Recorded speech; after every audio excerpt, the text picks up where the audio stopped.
எல்லாரும் எதிர்பார்த்த மாற்றம் வந்திருக்கும்னு நம்புறோம். கிட்டத்தட்ட ஒரு 1 வாரம் பயங்கர டென்ஷனா தமிழக அரசு பதவியேற்பு விழா தள்ளி போயிட்டே இருந்துச்சு.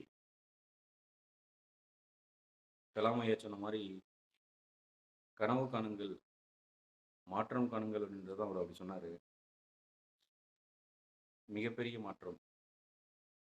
எனக்கு தெரிஞ்சு தமிழக வரலாற்றில கோட் சூட் அணிந்து முதல்வரா பதவியேற்கிறது இதான் ஃபர்ஸ்ட் டைம்.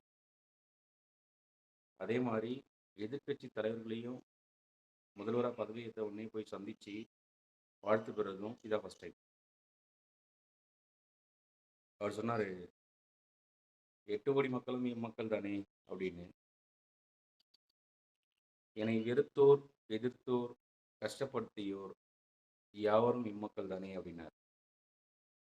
ஆனா அத மறைமுகமா என்ன சொல்லியிருக்காருன்னா, 8 கோடி மக்கள்ல தானே இந்த எதிர்த்தோர், வெறுத்தோர், கஷ்டப்படுத்தியோர் இருக்காங்க. அவங்களுக்கும் சேர்த்து நான் தான் முதல்வர் அப்படின்றத மறைமுகமா சொல்லியிருக்காரு. மிகப்பெரிய மாற்றம். மக்கள் மனதில பெரிய மாற்றமா கொடுப்பீங்கன்னு நம்புறோம். மீண்டும் திரு முதல்வர் விஜய் அவர்களுக்கு மனப்பூர்வமான நல்வாழ்த்துக்கள்.